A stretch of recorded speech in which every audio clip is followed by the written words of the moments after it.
perpetuity like as it would seem at the moment?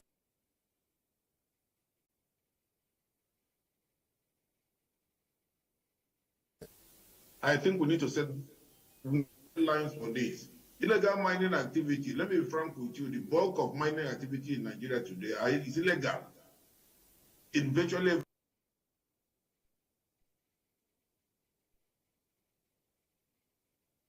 every part of the country is totally illegal. We need to actually re-engineer the regulatory terms, the regulators,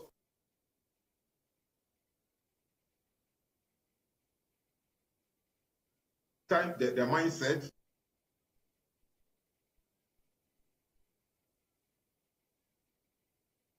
as well as the mindset of even the miners, the illegal miners themselves. We need to come together. We need to look at it because it's a serious problem affecting the mining sector. The mining sector is supposed to be very crucial, especially with what is going on now with the oil and gas sector. We should begin to look deeply into the mining. The government is doing enough, but I don't think enough.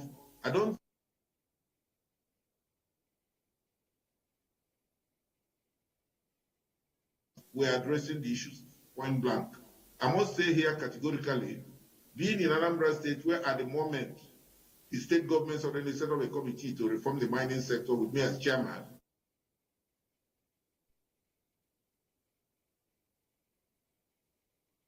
I found out is that nearly 98%, 95 to 98% of the so-called miners in the state are all illegal. But are all carrying pieces of papers that suggest they're doing legal mining.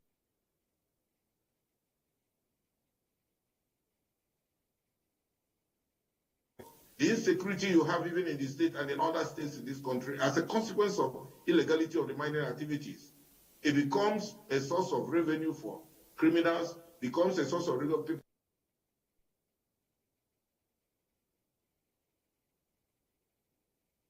Enterprises, you fail in one enterprise, you jump into mining and you begin to dig up the soil and create and destroy the entire environment. Illegal mining, we must address it point blank squarely. There are some within the mining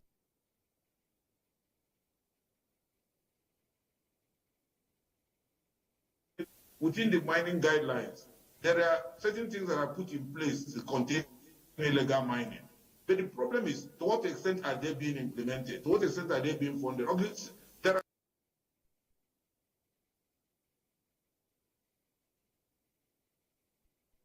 some organs that have been set up to assist in that. You have the such organs as Mirenco. You also have such things as mining cooperatives that are supposed to address this, bring together the illegal miners, formalize them, train them, set them into cooperatives, and thereby reduce the problems of illegality in their action. And also save their health, because illegal mining is also contributing a great deal. Nobody has sat down to even check what is going on. Go to Zamfara, the level of cancer, level of the type of diseases you come even to Anambra, go to any state, do a survey. Does the Federal Ministry of Health ever bother to check to what extent is this affecting the health? And where you destroy the health of a woman, the health of a guy, you destroy the health, you destroy the livelihood of the children and of that family. So much is going on. People are going under tunnels, washing materials, very hazardous. Nobody even discusses where you have radioactive materials and where you don't have it. And the thing is affecting farming, fishery, all kinds of things. So we need to put our house in order. And whether or not there's need for re-engineering, we need to re-engineer. Even those of us who appear to be involved with the regulation, with the regulatory organs, we need to ourselves re-engineer ourselves and ask ourselves sincere, simple questions, and we should give straight answers. Are we prepared to assist this country? And if we are not, we'll make way for those who are prepared to. I like to be very blunt. From my experience, we can check illegal mining if we have the right mindset, the right determination, and the rules are there, the laws are there, the provisions are there, the funds are even there, through the Bank of Industry, through the Solid Mineral Development Fund. We can put the house in order. Interestingly, Prof, you brought up a couple of issues. I mean, yes, you referenced the Mining Act, and I'll come back to that. You've talked about environmental impact, or rather you've looked at it from the environmental perspective, you've raised the core issue of security. And in referencing the Mining Act, in fact, that was when you talked about the core issue of security. I know that, yes, the ministry has evolved what it called the mining police. The mining police. These are I think they call them the mine marshals or thereabouts. And then, yes, and then the Mining Act references or talks about the provision of protection or security for those licensed to operate. But then it doesn't talk about the quality or capacity of the kind of security to be provided for those licensed to operate. And you talk about Zamfara and the insecurity there. What kind of guarantee does the Mining Act provide, especially for those licensed or licensed miners, in terms of quality and in terms of dependability of that protection? Well, I think the key problem starts with first asking ourselves the question: who are the licensed miners? There are people who are carrying about briefcases with papers suggesting that they have licenses to mine. How were those papers acquired? We must begin to ask that question. Because if you want to go, you must go with equity. You must go with very clean hands. And we need to begin.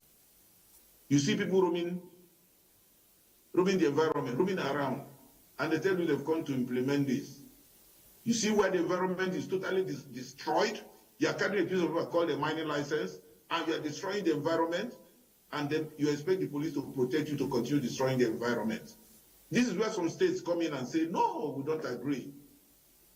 Yes, we are in charge of giving these licenses, but we have to protect the community, protect the environment, and also save our people, the future life for the generation yet unborn.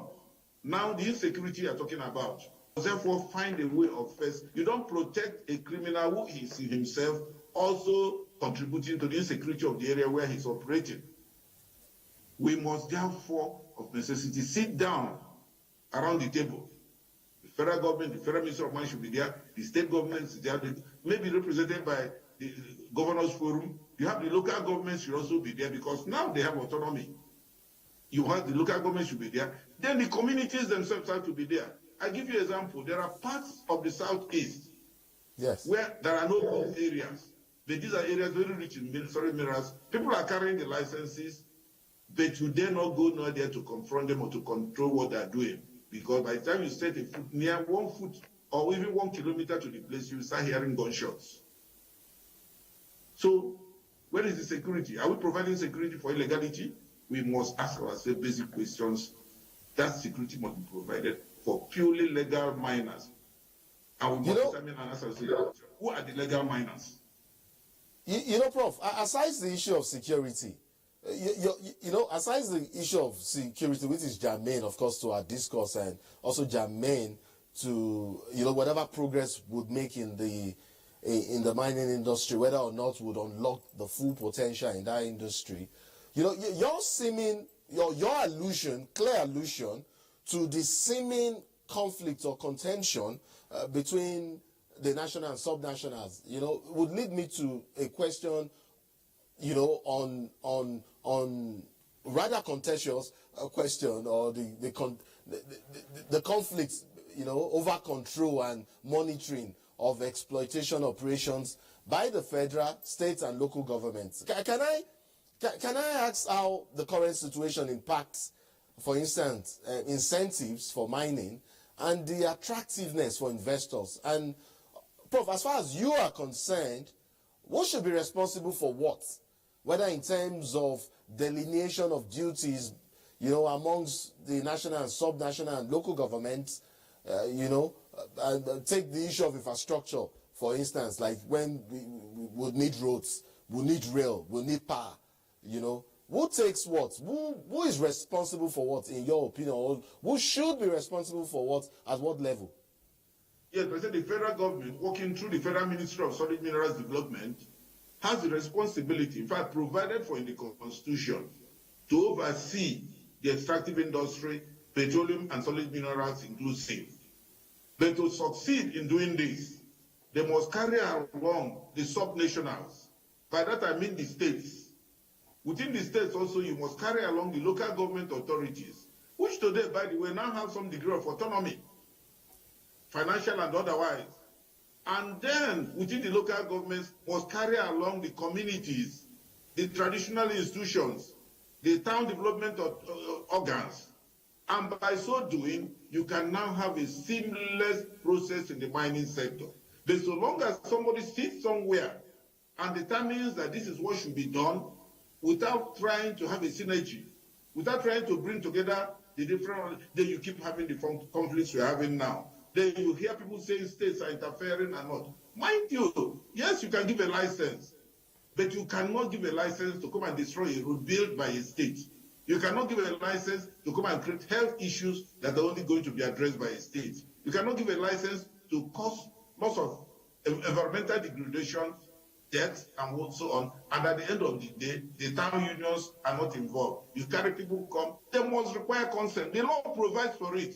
But whether or not it is implemented, the law, the act provides clearly for it. How do you give a license? What are required for a license? Until you begin to try to reform the system and ask questions, you will never realize that those conditions are never met and licenses are being issued. Some people, though some of us who are privileged, as we are leaving office, one of our benefits is a briefcase filled up with mining licenses.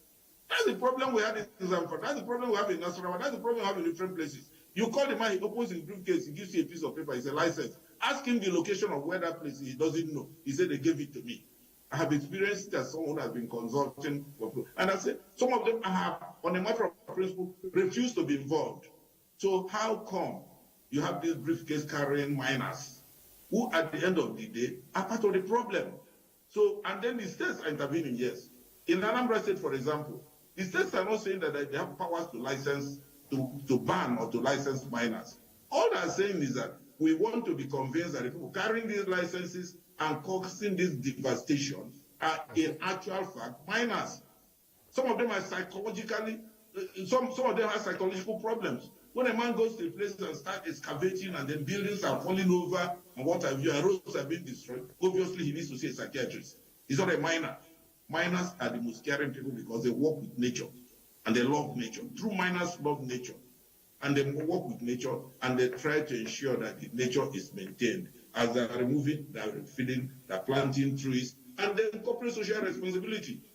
You go mining, you can't even contribute to the medical health care of the people. You can't even say, oh, let me in this school put a laptop or put one system computer or even help them set up a laboratory or even teach the younger ones that you have these resources. Can we now train you to even appreciate that behind your door, behind your house, you have gold. This is what gold is.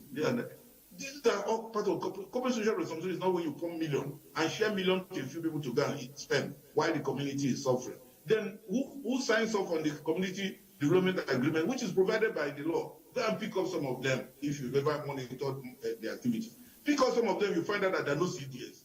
They're not. It's just a group of one family can bring 20 people and they sign up on behalf of the community. And the mines officer or what have you signs off on it and it goes up. As far as I'm concerned, CDS has been done. It has not been done. That's why I say all of us have responsibility to be really. So it is clearly a collective responsibility, or rather, we would need a collective. If we're going to have impactful change, it has to be one that is a collective effort. Prof, considering all that considering all that you've painted, I mean the scenario, multiple scenarios that you've painted, how it stands currently?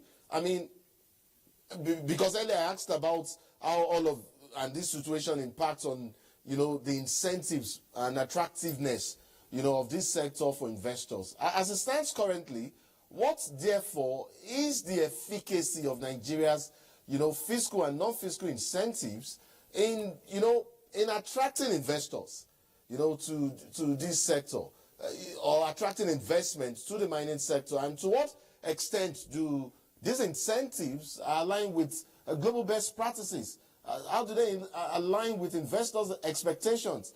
And how do they also align with the country's development goals, particularly in relations to our economic diversification goals, revenue generation, and sustainable development? I think the lack of synergy and the crisis that we have in the mining sector discourages investors. Nobody wants to bring in billions or bring in millions or bring in investment into a sector that is disjointed. We need to put our house in order, come together and make it seamless so that if somebody is coming in with investors, it doesn't end up becoming again like the oil sector, what you had in the petroleum industry. When basically we do not carry along the communities, we do not carry along the local government and so on. So you go there, you start finding a crisis of kidnapping, crisis of disruption of operations. If we do things right as put in the Mining Act, we won't have any problem and investors will come. My biggest problem, yes, you do the technology, gather the data, and when you've gathered the data and the man has collected the data and everything, and he's happy to, for example, move into Nasarawa State. Have you prepared the grounds in Nasarawa State sufficiently peaceful enough for him to move in there? Why? You need to do that. And the only way you can do that is to carry along both the state, the local government, the communities, the community, and the families, landowners, to say the least. And at the end of the day, it will be so peaceful, so organized. But at the moment, we don't have that. We will be telling ourselves a lie if we say we do. The problem is that there's this overbearing complaint. States are interfering. Have you found out why they are interfering? Most times they're not interfering in selfish interest. They are interfering in overriding public interest. The public interest of the state, which for every governor, the governor swears to maintain and sustain the integrity of the environment of his state, the health of the citizens of his state, and the well-being of his, and peace and security of his state. So if an activity engineers insecurity, if an activity engineers poor health, engineers environmental damage, degradation of infrastructure, because the roads are mostly built by the state, not federal government. Mining roads in this country are not federal roads, they're all state roads and community roads. So when you are destroying those roads and you don't carry them along, they are bound to complain and they're bound to tell you, hey, what a minute, you cannot continue. And that's what is going on now. And we need to come back and see from mining. And Prof, sorry to butt in here. I understand that the Mining Council is now a big deal. I mean, compared to what we used to, or what obtained in the past. The Mining Council under the current administration is somewhat of a conference of just about every stakeholder in the sector. So it becomes a good place to table some of these issues, perhaps review some of the policies on ground, and resolve some of the issues. We look at the different policies. That's where we should even generate any modifications, any amendments to the act and say, in the light of experiences and so on, shared experiences, we need to now do this. We will sit down in an air-conditioned conference room somewhere and say we are modifying the act. You must come to the conference, you must come to the Mining Council and sit down with all stakeholders. Set up a group, a working team. That working team should by now be working, preparing for the council, and now present a report of what it has agreed. Take the states where active mining is going on, where are these interventions, where do you believe these interventions are taking place? An economic, or not just for economic or social impact, it has what is now considered today as geopolitical significance. And of course, when I referenced Nigeria's MOU with France. So as we know, both countries have agreed to collaborate on research, on training, and Franco-Nigerian students exchange for knowledge and skills transfer. Yes, we need further technical and financial capacity development and support in the sector. And yes, again, the bigger players would help local players here in Nigeria learn how big mining is done and what the game is at that stage. But is that necessarily the best option to opening up an international mining corridor that allows smaller miners in Nigeria to operate at the level of big players, with access to the international markets and knowledgeable enough to understand the game? Is that our best option, Prof? I think this country has enough, the right manpower. Some of us have been and out of this country. imparting knowledge. Because, Prof, I wanted to say this is the scenario that is currently playing out in our oil and gas sector, where players who learned from the bigger ones are now in charge. Yes. So what I'm saying is that, what I want to say is that, yes, it's fine to have a collaboration, to have agreements, multinational agreements signed up between presidents and what have you. But we must bring it down to earth and say, where and how does it fit in? Provided, you notice France, for example, they are being kicked away from Niger, Chad, and so on, where they were in total control of the uranium mines and so on. And then I do hope that it's not the same type of support they're giving to Nigeria, where you pay back by now establishing a monopoly of the assets of this country. It will not be good for us. They can, after all, we've always had foreign aids, we've always had the Commonwealth, we've always had all that. It has never become like an MOU for a sector where you virtually transfer control of the sector. Go and read that MOU very well. You find out that one way or the other, all we're saying is that we're transferring the entire contents of this. That what is happening is just, knowledge exchange and, some of the issues that I reeled out earlier, Prof. Yes. But we have to be careful. Indeed. Let's build from home. We have already trained enough. Let the people have trained. So what I'm saying is, we must not, all these jamboree of MOUs have been signed. As I said, all the MOUs have been signed in the past by this country, by Nigeria. To what extent has this changed the different sectors for which those MOUs were signed? Hopefully we begin to see the change that we envision and envisage with some of them, Prof. If, like you said, we're all still here. And we'll all still be here we'll all still be here to mark the score sheet, to give the score sheets, and say yes, it was okay. And all I want to say is that this country is blessed. We're endowed with human resources. We're endowed with whatever it is. Go outside Nigeria. Nigerians go from Nigeria as on offshore postings in the petroleum industry. They support the petroleum industry in India. I had a brother who was estimating in India, goes from Halliburton to India to work and so on.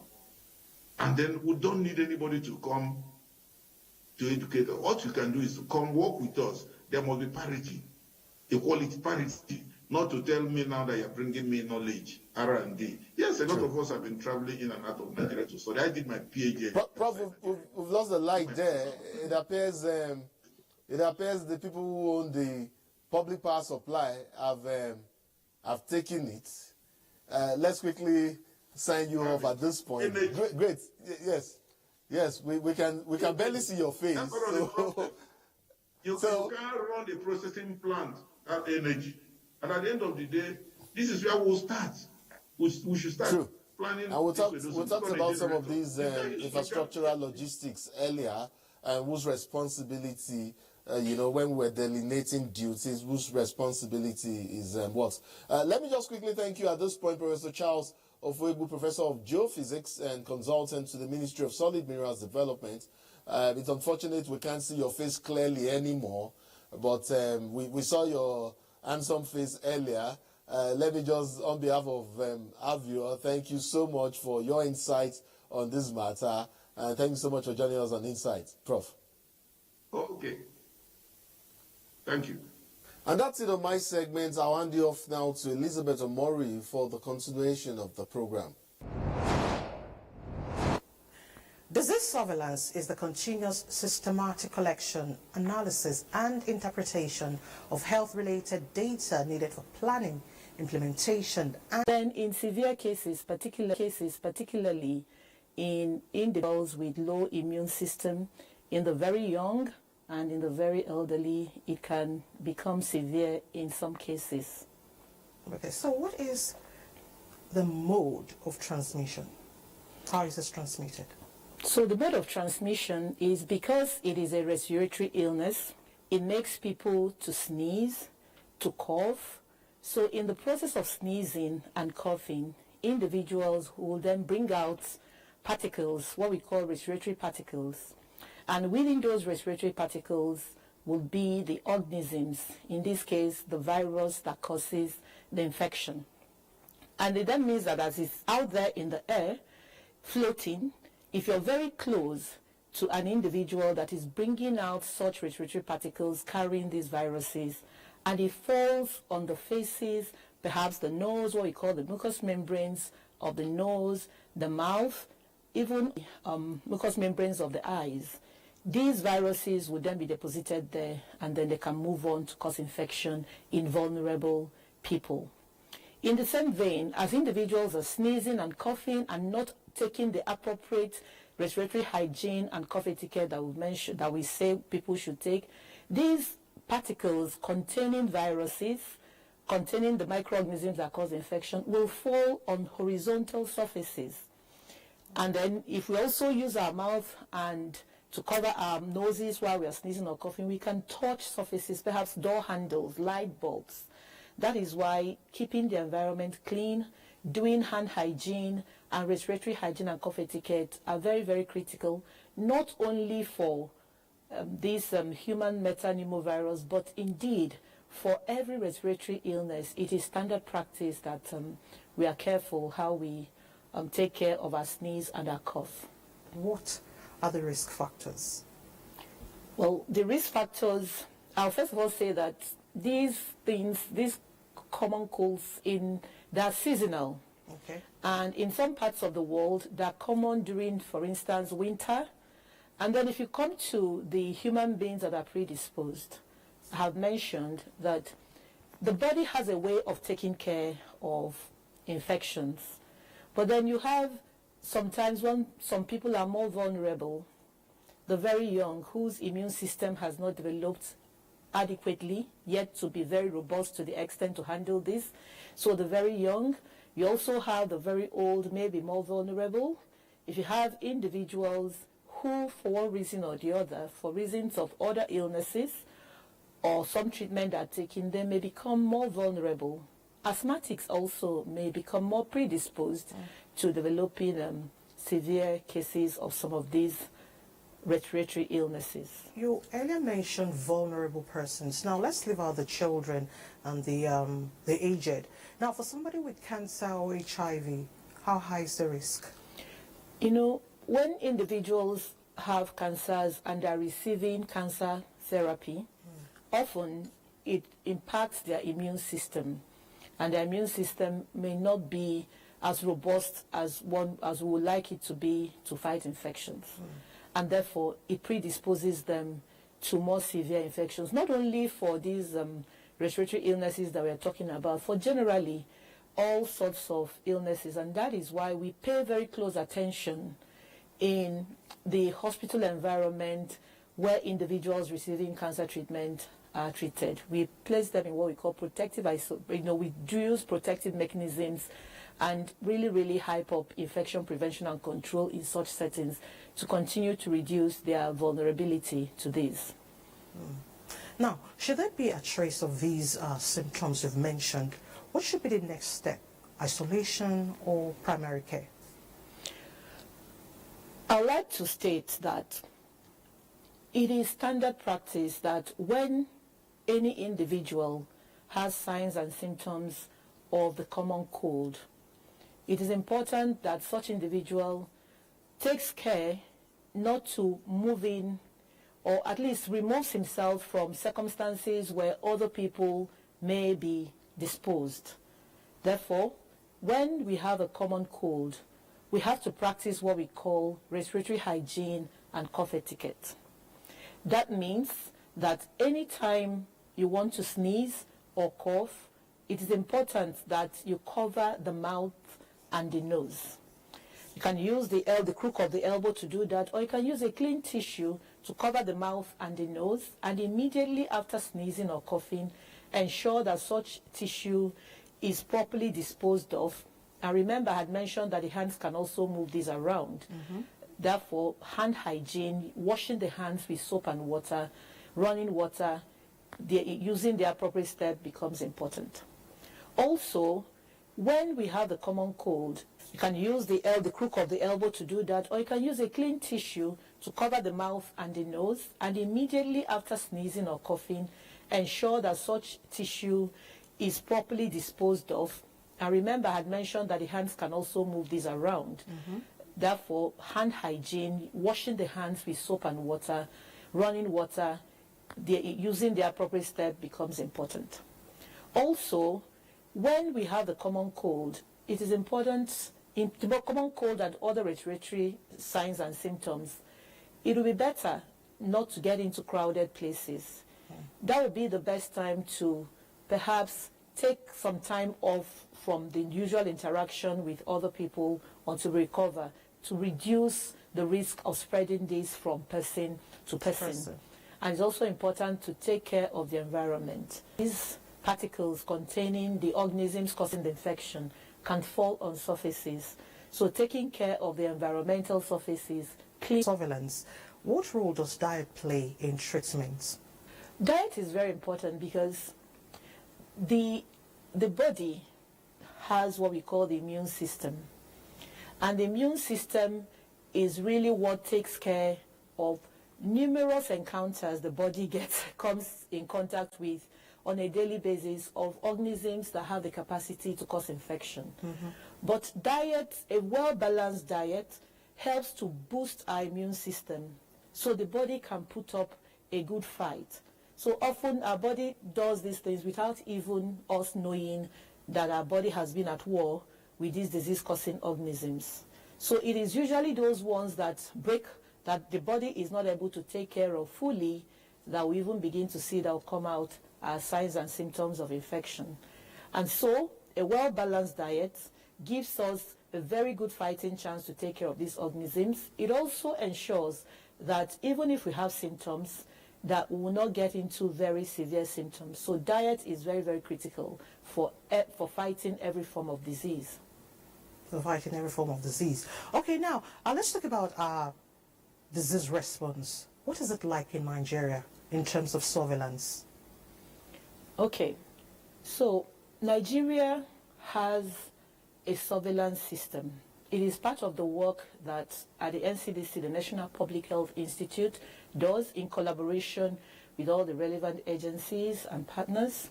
So on a daily basis, there's a whole system in place to continue to keep watch over the country, to pick out when things are going wrong. That would be the simple way I will put it.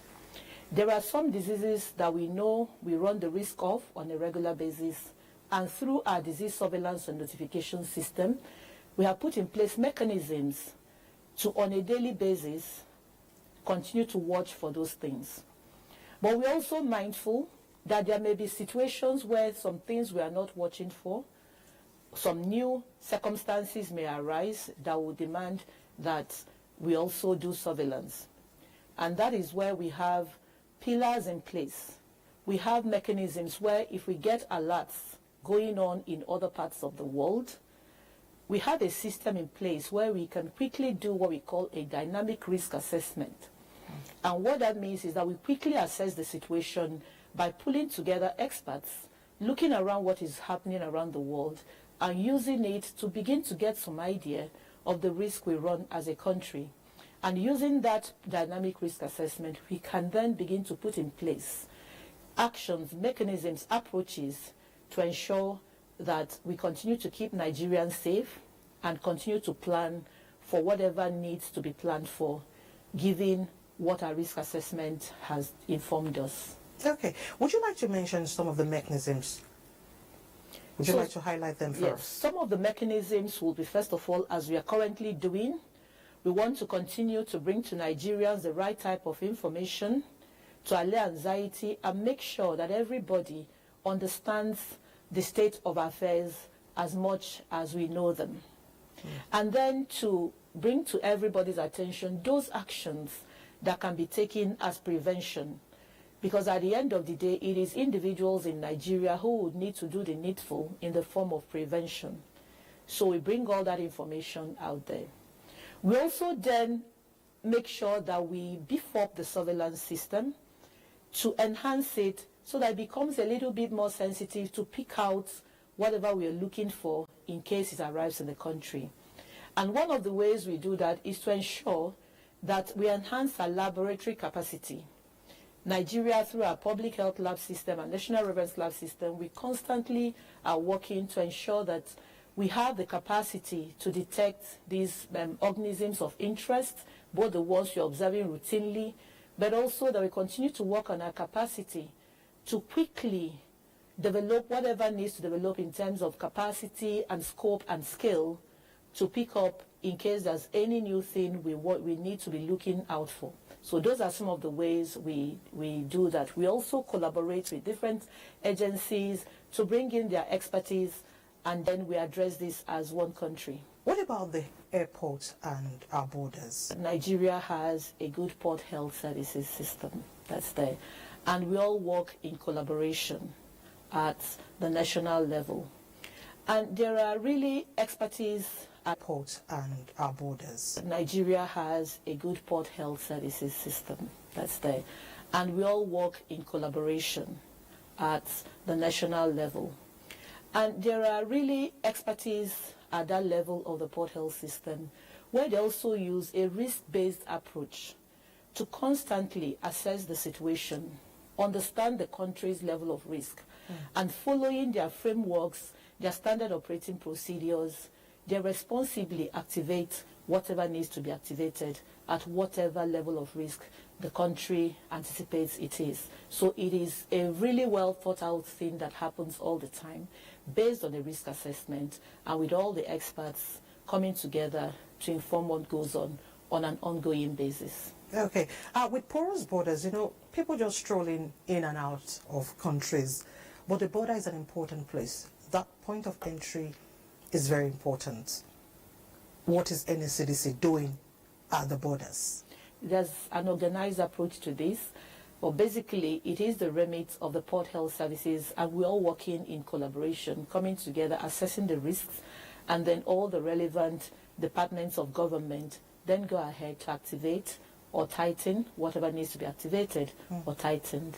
But currently, there are no known vaccinations, but efforts are underway to quickly come up with vaccines. This is really not a local problem. It's the whole world is working together. All right.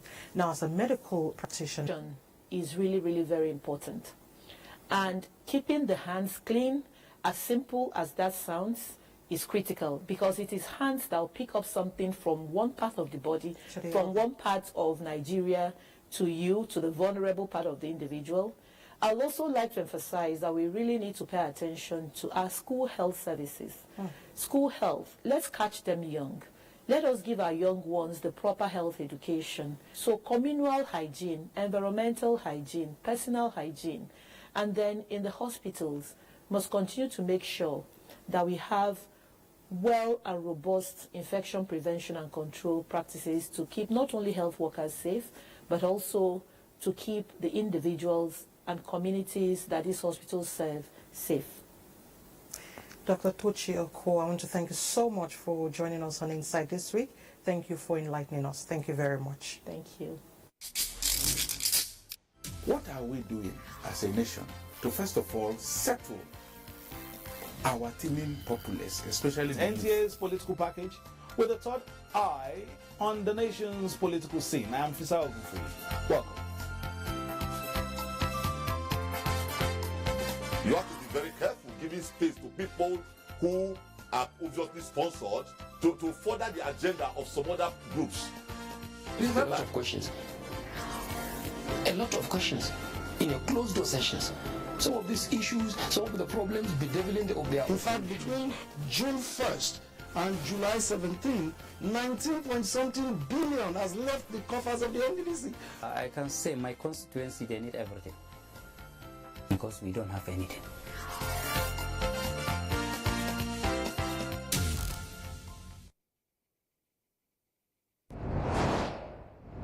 And that's it on Insight for this week. But just before we go, our call to action. We've talked a lot about a number of issues on Nigeria's mining sector, from bridging the gap, between natural endowments and boosting our capacity for exploitation. And one thing stands clear in all of the issues that we've talked about, and that is the pressing need for collective action. This action must give priority to transparency, it must give priority to accountability and sustainability in the sector, while also ensuring that Nigeria's fiscal and non-fiscal incentives align with global best practices, and that they support the country's development goals. Policies must align with political will and the desire to succeed if we must unlock the full potential of Nigeria's mining sector and drive economic growth, revenue generation, and sustainable development for the benefit of all Nigerians. That's a call to action.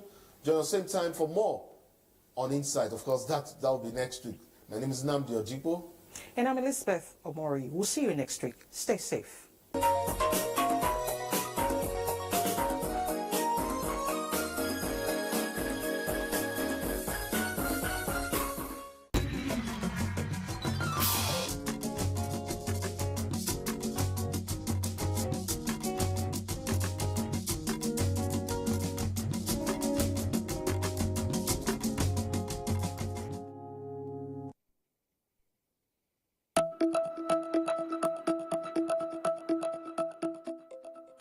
Sao Tome and Principe, officially the Democratic Republic of Sao Tome and Principe, is a twin island nation found on the equatorial west coast of Africa.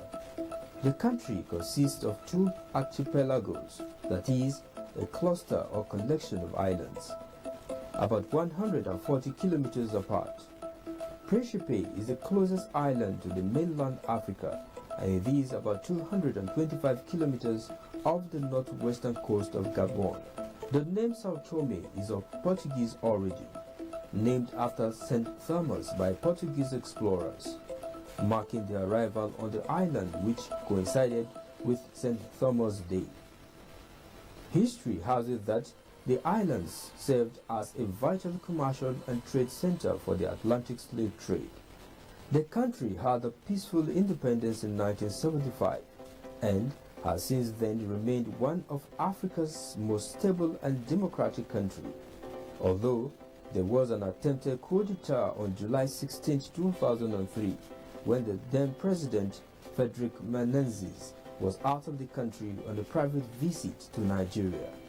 The current population of Sao Tome and Principe, according to Worldometer data, is about 223,931 people, an increase of over 22,000 people from the 201,800 official estimate in 2018. The country is said to be the smallest African sovereign state after Seychelles, as well as the smallest Portuguese-speaking country. Standard Portuguese is the official language of the country and is endowed with excellent weather conditions for tropical agriculture. Cocoa, for instance, is the main agricultural produce of the island nation, and it represents about 95% of the country's export. Once said to be the largest producer of cocoa in the world. Also, the rich volcanic soil and proximity to the equator has made the country ideal for sugar cultivation. Other cash crops such as coffee and coconut are cultivated in large quantity and has hugely contributed to the gross domestic product of the country. Tourism is another major contributor to the country's economy, attracting tourists from Portugal and other European countries. Most notable tourist destinations in the country include the Opod National Park, covering about 30% of the country with white and black sandy beaches and around 700 species of flora and fauna. The Bombom Island, off the northern coast of Principe, is a tourist resort and one of the must-visit places in the country because of its beauty. Famous for its humpback whale sighting and the magical Cascata Sao Nicola waterfall, another beautiful gift of nature. Interestingly, the islands of Sao Tome and Principe are home to a large number of birds. Yes, you will find the world's smallest ibis and the largest sunbirds in the country. It is indeed a bird-watching paradise. The country has a homogeneous culture, profoundly marked by centuries of blending elements of the dominant Roman Catholic Portuguese culture with various African influences. The kinship system is bilateral, although men traditionally are known to be polygamous. With the virtual absence of monogamous marriage, The conjugal system is characterized by a high incidence of multiple and serial customary unions and visiting relationships. Southromians are known for Uswa and Sukuk readings, while Principe is home to the Detza beats. Portuguese ballroom may have played an integral part in the development of these readings and their associated dances.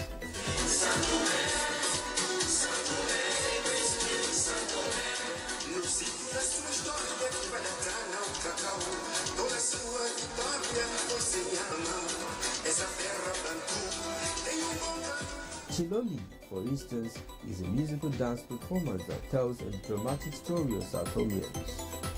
And the Danko Congo is similarly a combination of music, dance and theatre.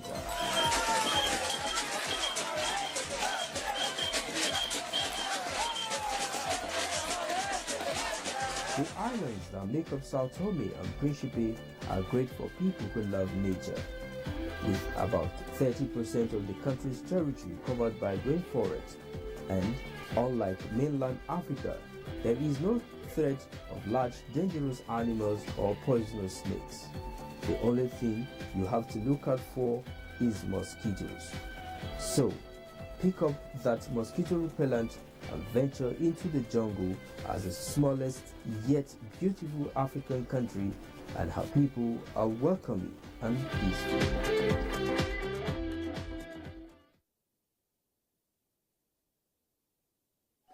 Let's learn about words and sounds.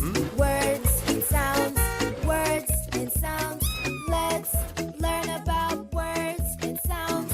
Words and sounds. Words and sounds. Yay! Words and sounds.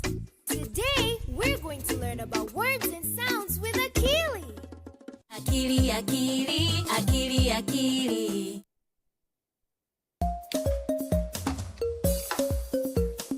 Hello there, kids. My name is Teacher Paulina, and today we're going to learn about words and sound. Parents, caregivers, we're going to need you too. Kids, are you ready? Is there somebody big in the house or wherever you are with you?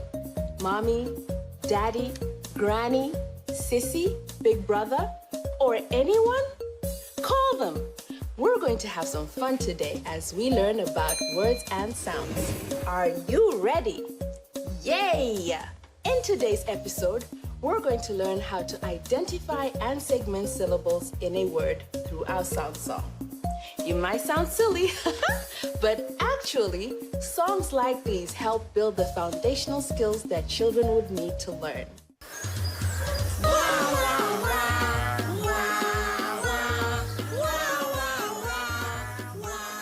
Then, we will be learning about the letter R. The letter R makes the R sound. So, get ready to learn all about the letter R. To the alphabet land! Today, we're helping letter R, which makes the sound. Let's go find her. And to keep the fun going, we'll sing a nursery rhyme. Nursery rhymes are not just fun. They also help children learn important reading skills like rhyme and sound recognition, which will eventually help you to learn how to read. Baby croc do do do do do, baby croc do do do do do, baby croc do do do do do, baby.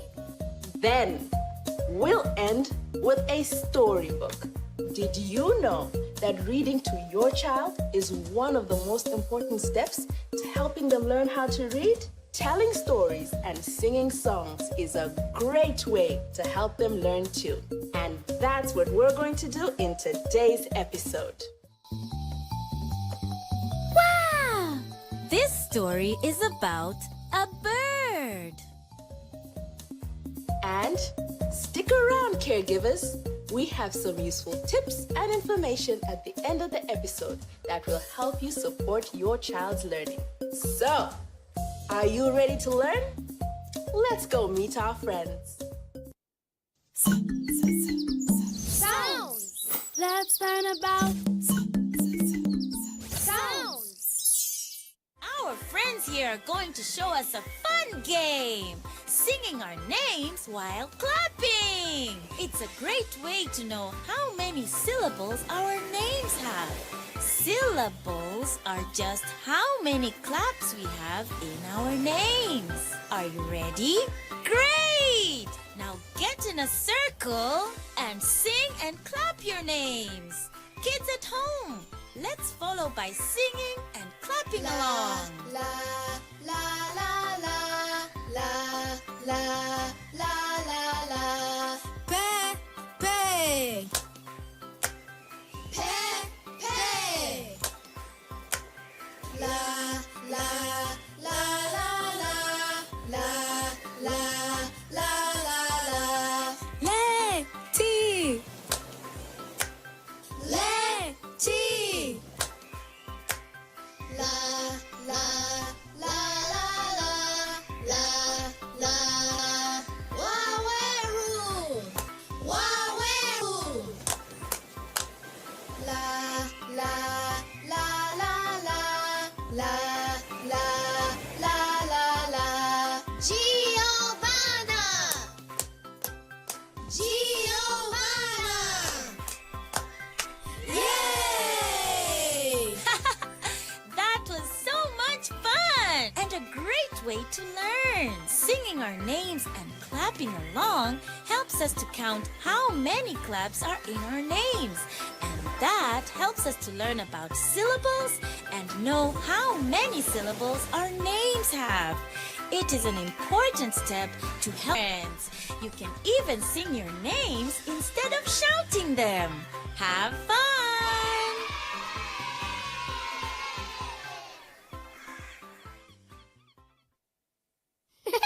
Hey there, friends. What time is it? It's time for the alphabet.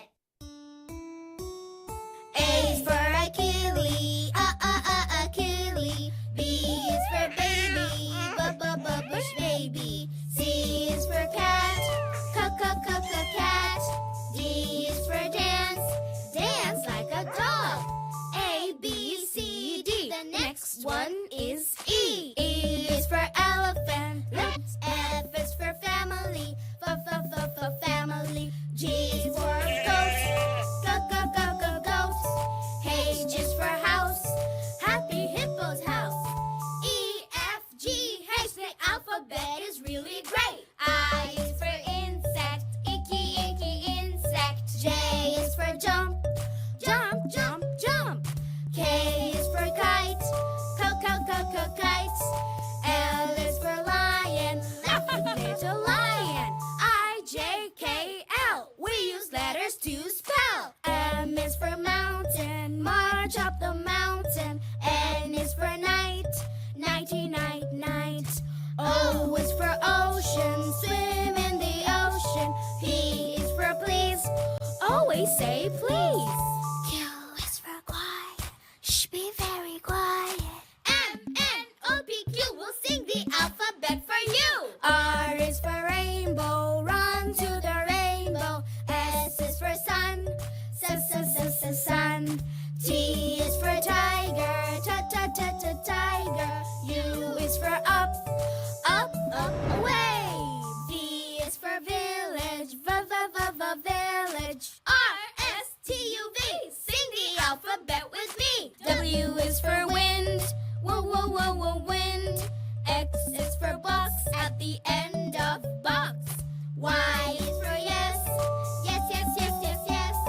Z is for zebra, zebra. W, X, Y, Z, that's all the letters A to Z. Rocking with the letter R. Letter R is a rock star. The letter R. Ra, re, ri, ro, ru. Ra, ra, ra, ra. Ra, ra, ra, ra.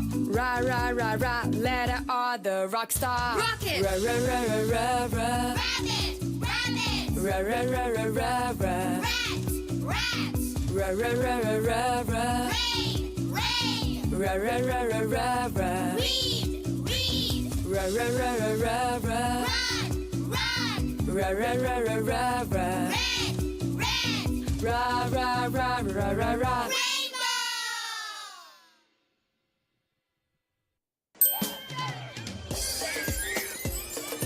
Come, let's learn about letters. Come, let's learn about letters. Let's learn them together. Come, let's learn about letters. About letters. About letters. Come, let's learn about letters. Let's learn them together. The letters from Alphabet Land are lost and don't know how to get back. Friends, we need your help to get all of the letters back home to the Alphabet Land. Today, we're helping letter R, which makes the sound. Let's go find her. Let's go help, let's go help, let's go help to bring them home. Letter R really loves flowers. I hear she wants to plant a flower garden and needs some seedlings for it. There is a big garden ahead. Maybe we will find letter R there. Let's go, kids. Do you see what I see? I see 2 flower gardens ahead. I wonder which flower garden letter R went to. We must choose the flower garden that has the word with the sound. So, should we go to the walk garden or the run garden? Run! Yes, run! The word run has the sound. But let's think. Where is the sound in the word run? At the beginning, mid-alphabet land. We must choose the one that has the sound. Should we use the arch road or the jug road? Let's choose the one with the sound in the name. So, is it art or jug? Art! Yes, art!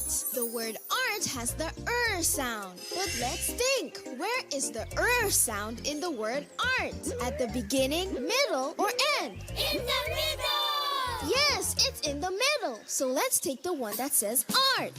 Let's go help, let's go help, let's go help to bring them home. Oh, letter R. Now what? We are in the town railway station and I see some trains ahead. But I'm not sure which one will take us to Alphabet Land. Oh, you are right, letter R. We need to choose the train that has the word with the sound. I see 2 trains over there. Which train should we use to go back to the Alphabet Land? So, is it the sun train? Rain! Yes, rain! The word rain has the sound. But let's think. Where is the sound in the word rain? At the beginning, middle, or end? At the beginning! Yes, it's at the beginning. So let's use the rain train. Let's go help, let's go help, let's go help to bring them home. Let's go help, let's go help, let's go help to bring them home. Yay! It's Alphabet Land! Oh, we have to trace letter R to get in. Let's do it together, friends. We did it! We got letter R home by listening and learning what sound letter R makes. Letter R makes a sound. Hooray! Bye, letter R! Howdy, hey! It's time for a fun rhyme. Fun rhymes. Hooray!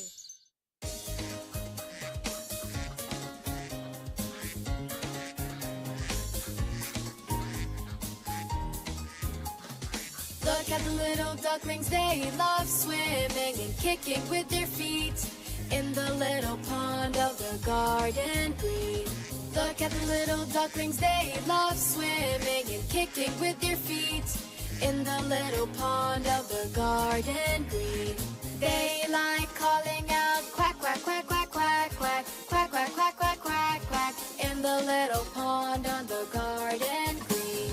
They like calling out quack, quack, quack, quack, quack, quack, quack, quack, quack, quack, quack, quack in the little pond on the garden green. They like to walk around with no shoes on their feet, no shoes on their feet in the little pond on the garden green. They like to walk around with no shoes on their feet, no shoes on their feet in the little pond on the garden green.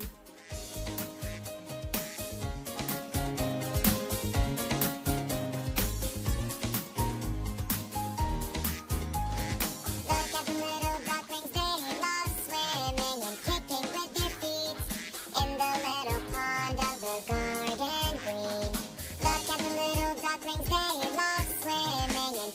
with their feet in the little pond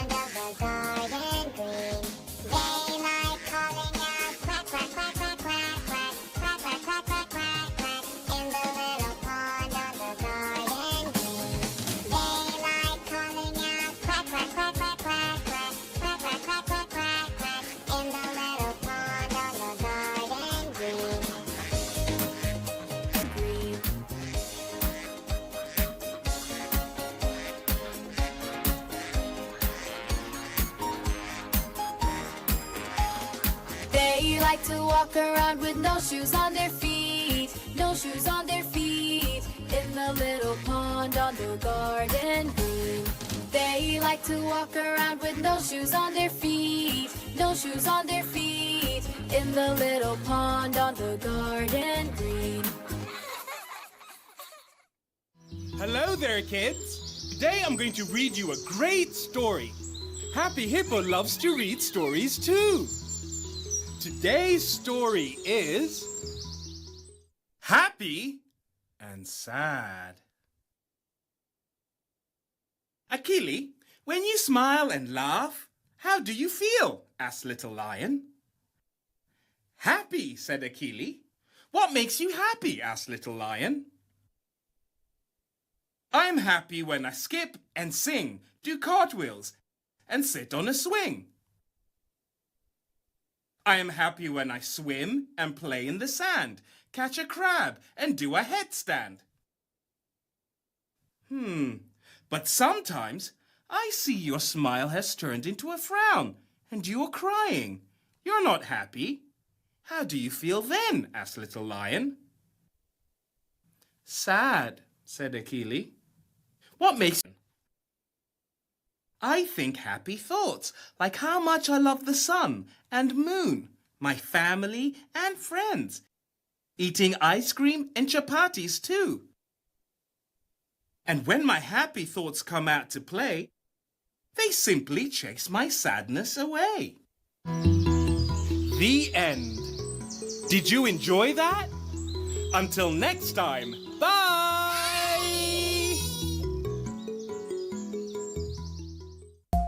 Wow, what a great episode. Today, we learned how to identify and segment syllables in a word. We learned all about the letter R and the sound it makes. And we also learned alliteration and rhyme with our nursery rhyme. Let's not forget the fun story we just listened to, where we learned all about being happy and sad. All these are building blocks for children to build their vocabulary and become great readers. I'm so happy that you stayed and learned with us today, dear caregivers, because parents need your support in their learning process. Dear parents and caregivers, if you have been wondering what the learning milestones are for different ages, let's take a look at this interaction. Hi, Teacher Pauline. Hi, Daniel's dad. Nice surprise to see you. Though you look so worried, is everything okay? Not really. I've been observing Daniel for some time now, and I'm worried because I thought he would be doing things like my neighbor's children when it comes to schoolwork, but he's not. Can you please tell me more? I see other children reading and writing, but he's not doing any of those. What may be the problem? Oh, I got you. Daniel is only 3 years old, and around 3 to 4 years, what most children are able to do when it comes to literacy is properly holding a book and turning its pages. They can also tell that a book starts from front to back, and we read from left to right, top to bottom. See Larry there. They are also beginning to learn that written words have meaning. What that means is they start to learn that the words they see in books have meaning because we read to them. At this age also, they can recognize some alphabet letters or letter sounds. They can pick out and mention words that rhyme together and familiar words like their names and letters on their names. Oh, what about reading and writing? Reading and writing. Those comes at later years, but it may come earlier for some and later for others. Children are different and develops at their own pace. Some will get it today and some will get it tomorrow, but they all get there. Daniel is doing very well. He loves listening to stories and telling others stories. He can even say what sound starts in his name. He also loves rhymes and can... Thank you a lot for telling me this. I worried a lot when I compared him to other children. but I'm glad to know that he's doing great. Sure, he's doing very great, but remember always that children grow at their own pace, just like flowers. As long as we support them, they'll do good. Thank you again. And since it's already home time, I just go with him today. No need for school bus. Sure, it's okay. You can just take him. Thank you. You're warmly welcome anytime. Have a good day. Thank you. The same to you.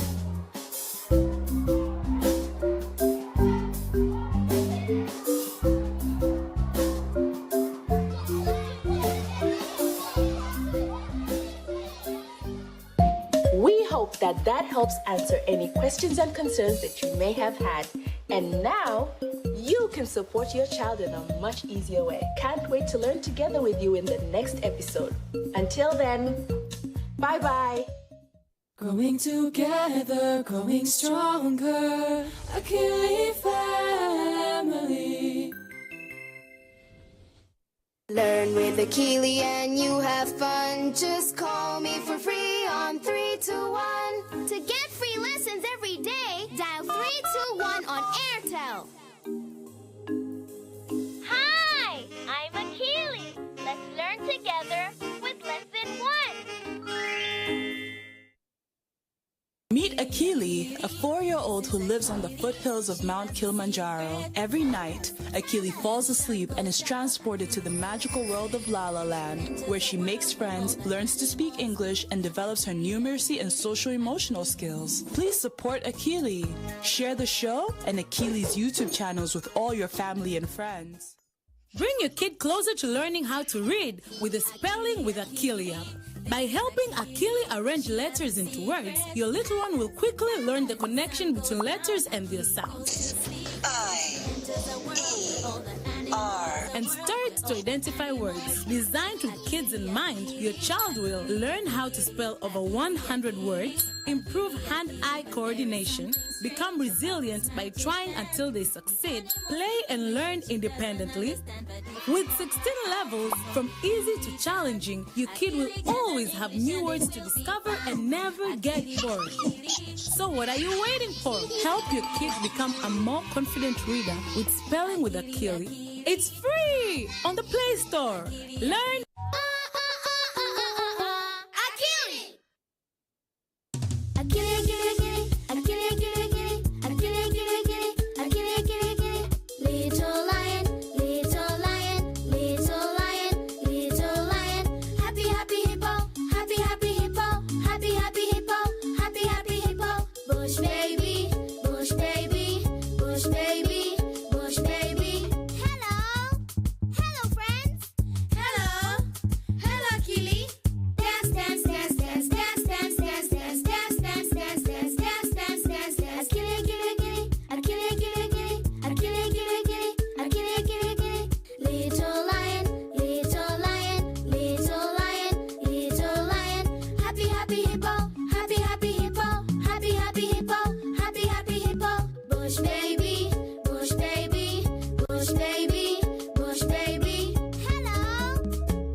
No matter where you come from, no matter your religion, we are one. Let's live together.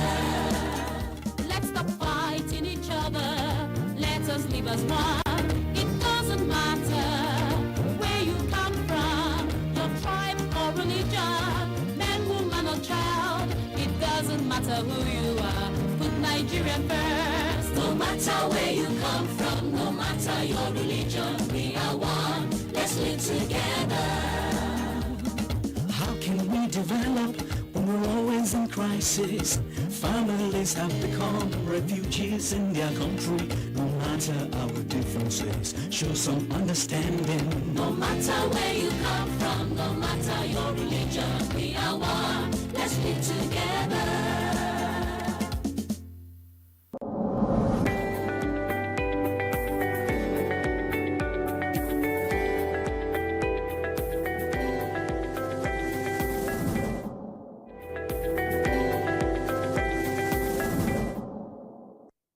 can change the narrative about Nigeria. You know, when people talk about Nigeria, they talk negatively about it most of the times. So it's the role of the filmmakers to now bring that positive side of Nigeria for the world to understand that Nigerians are more the negative information they used to get. And we can do that digitally because in those days, you know, you have to communicate or go for lectures for people to understand where you're coming from. But now you have these platforms. Everything you have can go on these platforms. People will see globally. Look at Nigeria on Netflix. It's doing really very well. When Nigerian films premiere on Netflix, you find out that they're in the top 5 or top 10 in most of the European countries, Asian countries, and all other parts of the world. So this is one of the ways through which we can be able to export that, you know, or do that cultural exchange. How much of being a Nigeria cultural ambassador are you? And we're all guilty of this. Most of us Nigerian filmmakers are guilty. So here we see a good number of us telling stories that are still Western culture dominated. From the naming of your characters, from the writing of your story, the characters are named English names. What happens to Yoruba names? What happens to Hausa names? What happens to Igbo names? What happens to Tiv names? What happens to our cultural epic names? Oh, they say, but they will not be able to pronounce it. Oh, leave that to them. Do we pronounce their own names? We have to be intentional about how we represent our culture, knowing now that the world is a global space and you don't need people's permission. Everything you do, directly or indirectly, intentionally or unintentionally, you're putting the Nigerian story out there. I think we should begin to make conscious attempts at creating our own streaming platforms. So we thank God for giant streaming platforms like Prime Video. We thank God for giant streaming platforms like Netflix and the rest of them. But what happens if today or if tomorrow we come up with our own Nigerian Netflix?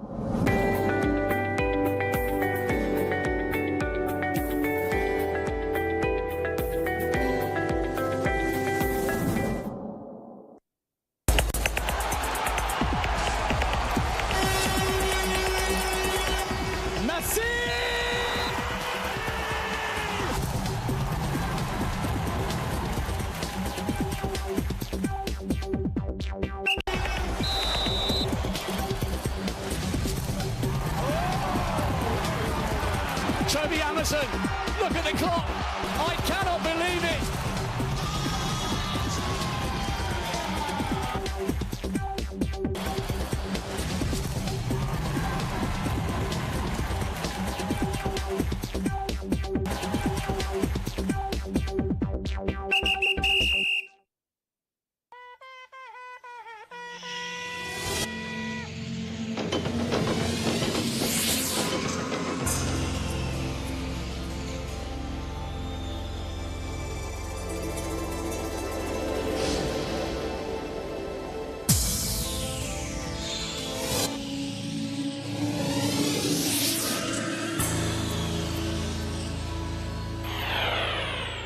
NTA, you can't beat the rich.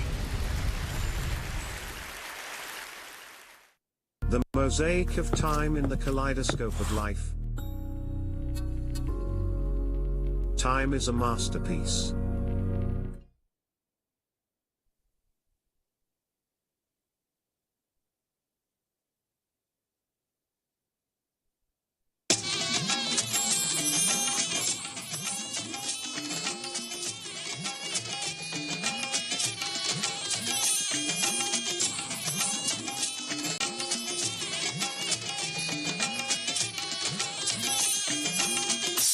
This is the network service of the NTA.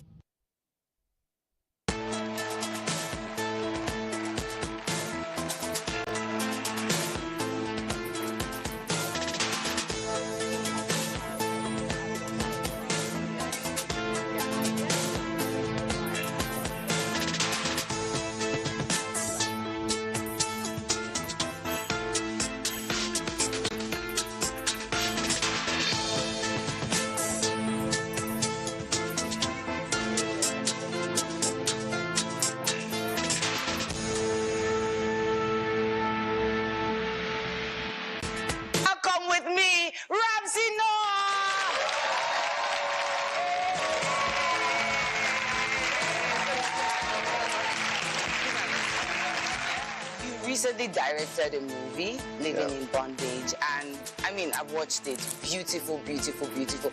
But I noticed that was your first time, and which is quite unusual. You know, the norm around here, most times, you know, once an actor is doing so well, before you know it, you hear, oh, she has released her own movie, or he has released his own movie. Yes. It took you about 20 years for us to hear you take up that title, director. Why did it take so long? I want to get to that point when you go to the cinema to only just watch Nigeria films. You understand me?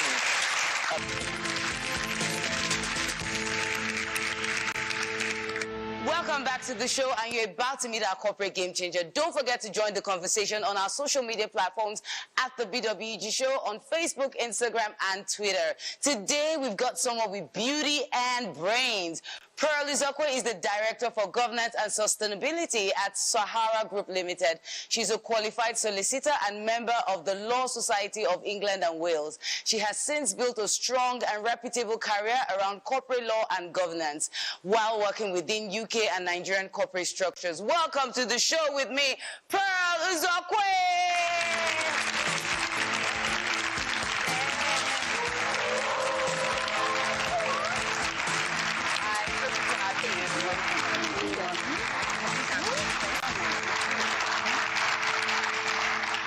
Finally, someone my height. I know, it's fantastic. I'm very partial to women about my height, so it's good to see this. Yeah, you look Thank good. you for How are having you me. today? You look great. Thank you. I love Thank the you. studio. Thank you. Thank you. Thank you. So I'll just dive right in. Okay. You worked on some really exciting developmental projects while you practiced in the UK. Yeah. And you honestly could have chosen to stay back there, you know, and keep supporting Nigeria and other developing countries, you know, through this, you know, laudable projects. You know, I know how those projects, how fancy. And I know some of them are quite impactful, but a lot of times some of them are just really fancy, and a lot of people. Anyway, why did you? Because I don't want to talk down on any, but, you know, I know some are quite impactful, but some are not so impactful. But why did you say, you know what, I would not, you know, I'm going to get out of this comfort zone and, you know, laptop support, and you came back and joined a budding energy firm? Why did you leave all that comfort? Oh, that's a very good question. I think very much that when it comes to life, pretty much lots of things happen for a reason and a purpose, and I am absolutely indebted to that part of my life's experience and the growth and all that it taught me. So I was opportune to go to school and work, and that was great, but two things happened in the process. The first was that I was absolutely fortunate to meet the man that I eventually married, and both of us had absolute alignment in terms of purpose and what we wanted to do. And I think from the very start, both of us were very passionate about being able to come back home and be able to hopefully contribute our quota to this country. And I think we understood very early on that we had to get the best out of that environment, and thankfully we both did that, pushed for the grades, got the work experience, and then decided that we would leave before it got too comfortable. And I just think I was fortunate to have met somebody who understood that. But I was very clear in my mind that if we stayed whilst it was comfortable and we were at the, you know, on the path to where we wanted to eventually get to, we would never leave. So both of us made that joint decision that at these great points in our career, both of us were working in the city, that we would then take what we had learned and then come back to Nigeria and contribute that.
explain what you mean. I want to understand, because this is a dilemma a lot of people face.